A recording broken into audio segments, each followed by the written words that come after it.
হরে কৃষ্ণ। সকল ভক্তবৃন্দের সেই চরণ কমলে আমার সশ্রদ্ধ প্রণাম।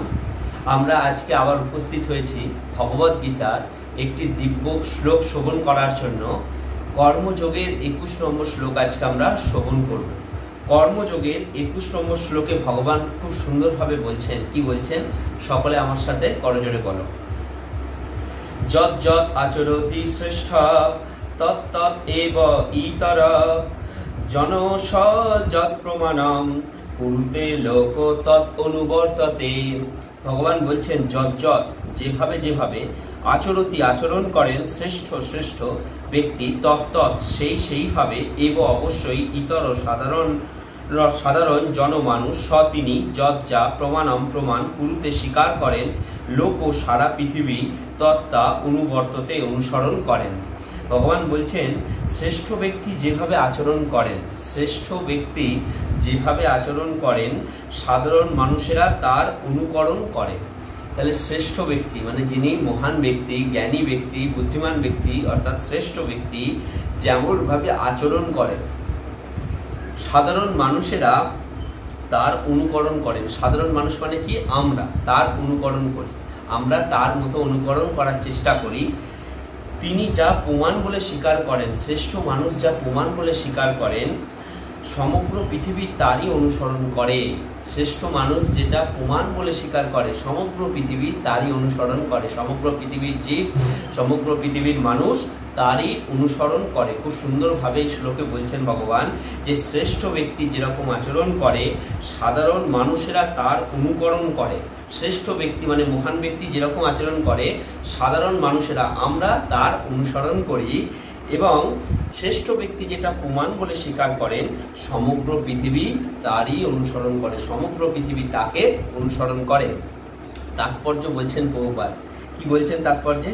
সাধারণ মানুষদের এমনই একজন নেতার প্রয়োজন হয় যিনি নিজের আচরণের মাধ্যমে তাদেরকে শিক্ষা দিতে পারেন।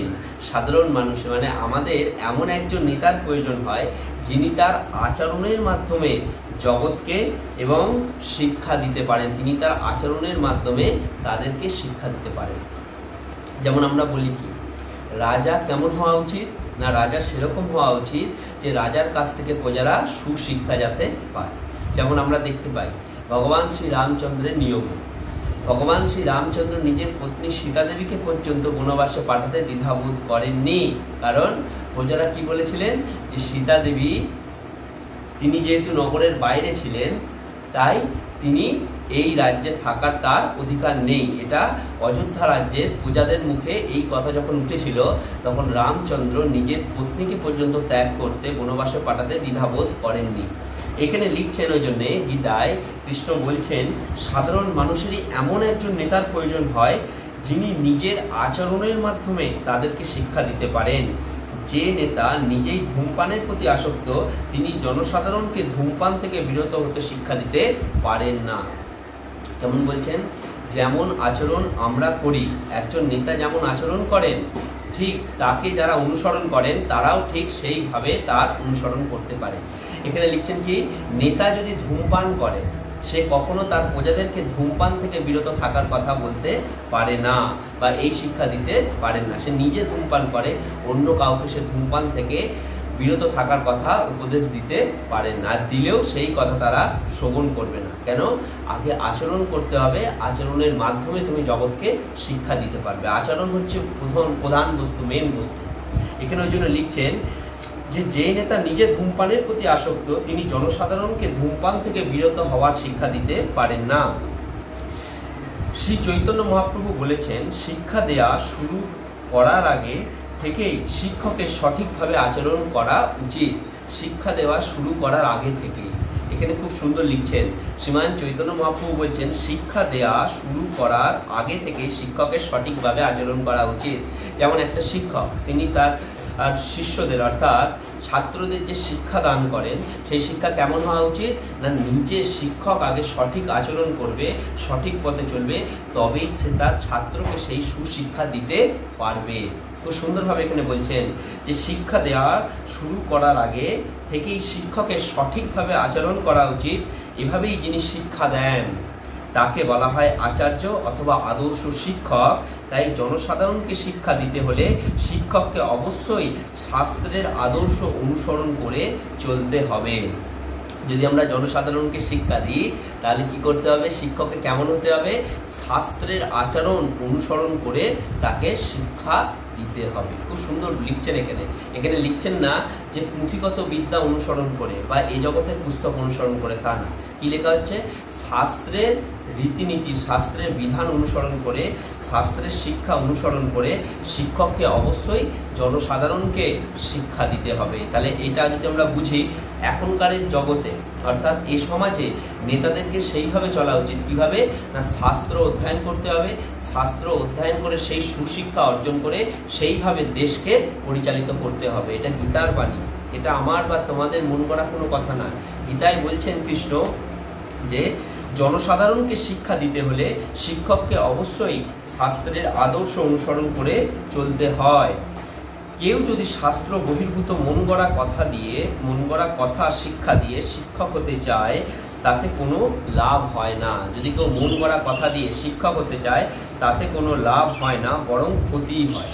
যদি আমরা মন গড়া কিছু বলি, মন গড়া কথার দ্বারা কখনো কারো লাভ হয় না, সবসময় ক্ষতি হয়।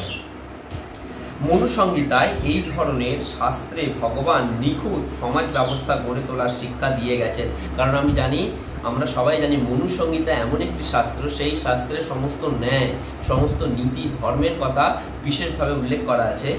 মনুসংহিতা এই ধরনের শাস্ত্রে ভগবান নিখুঁত সমাজ ব্যবস্থা গড়ে তোলার শিক্ষা দিয়ে গেছেন এবং এই সমস্ত শাস্ত্রের নির্দেশ অনুসারে সমাজকে গড়ে তোলাই হচ্ছে মানুষের কর্তব্য। তাহলে যদি আমরা ভাবি যে মানুষ হয়ে গড়ে ওঠার একমাত্র কর্তব্য কি? শাস্ত্রকে অনুসরণ করা, শাস্ত্রকে শ্রবণ করা, শাস্ত্রকে দর্শন করা, শাস্ত্রের জ্ঞান গ্রহণ করা। মানুষের আর দ্বিতীয় কোনো রাস্তা নেই। কেন নেই না, একমাত্র সুশিক্ষা গ্রহণ মানুষ ওখান থেকে করতে পারে। কোন জায়গা থেকে করতে পারে? শাস্ত্র থেকে করতে পারে। শাস্ত্র ছাড়া দ্বিতীয় কোনো রাস্তা খোলা নেই। কারণ শাস্ত্র তোমার আমার মতো কেউ লেখেননি। শাস্ত্র লিখেছেন কে? ভগবানের স্বয়ং শক্তি শ্রীমান বেদব্যাস মুনি, শ্রীপাদ বেদব্যাস মুনি শাস্ত্র রচনা করেছেন। এই শাস্ত্রে অজস্র প্রমাণিত শ্লোক আছে, যেই শ্লোক আমরা শ্রবণ করলে আমাদের মন কিন্তু ভগবানের প্রতি আকৃষ্ট হবে এবং কারো এই দেশে বাস করে, এই সমাজে বাস করে কেউ আমরা কারো ক্ষতি চাইবো না, সবসময় সবার মঙ্গল বিধান করবো, মঙ্গলের কথা ভাববো। ওই জন্য এখানে লিখছেন কি, এভাবেই নেতাদের এই ধরনের আদর্শ শাস্ত্র অনুযায়ী শিক্ষা নেওয়া উচিত। যিনি নিজের উন্নতি কামনা করেন তার আদর্শ নীতি অনুসরণ করা উচিত। যিনি নিজের, এখানে খুব সুন্দর লিখছেন যে এইভাবেই নেতাদের শিক্ষা এই ধরনের আদর্শ শাস্ত্র অনুযায়ী হওয়া উচিত। যিনি নিজের উন্নতি কামনা করেন তার আদর্শ নীতি অনুসরণ করা উচিত। যে নিজের উন্নতি কামনা করেন তাকে আদর্শ নীতি অনুসরণ করতে হবে, যা মহান আচার্যেরা অনুশীলন করে থাকেন। যারা মহান আচার্যেরা যে রীতিনীতি অনুশীলন করেছেন সেই রীতিনীতি, মহাজনের রীতিনীতিকে আমাদেরও অনুসরণ করতে হবে। এখানে লিখছেন শ্রীমদ্ ভাগবতে বলা হয়েছে পূর্বতন মহাজনদের পদাঙ্ক অনুসরণ করে জীবনযাপন করা উচিত। পূর্বতন আচার্য অর্থাৎ পূর্বে যে সমস্ত আচার্য জগতে এসেছে সেই আচার্যদের পদাঙ্ক, তারা যে পথে গেছেন সেই চরণ চিহ্নে আমাদের চলা উচিত, সেই চরণ চিহ্ন আমাদের অনুসরণ করা উচিত, সেই চরণ চিহ্ন আমাদের বোঝা উচিত যে তারা কোন পথে গিয়ে ভগবানকে প্রাপ্ত হয়েছে, কোন পথে গিয়ে সমাজের উন্নতি সাধন করেছে, সেই সব আমাদের প্রাপ্ত হওয়া উচিত। এখানে লিখছেন শ্রীমদ্ ভাগবতে বলা হয়েছে পূর্বতন মহাজনদের পদাঙ্ক অনুসরণ করে জীবনযাপন করা উচিত, তাহলেই পারমার্থিক জীবনে উন্নতি লাভ করা যায়। তাহলেই কিন্তু আমরা ভগবানের পথে, পারমার্থিক জীবনে ভক্তি পথে উন্নতি লাভ করা যায়।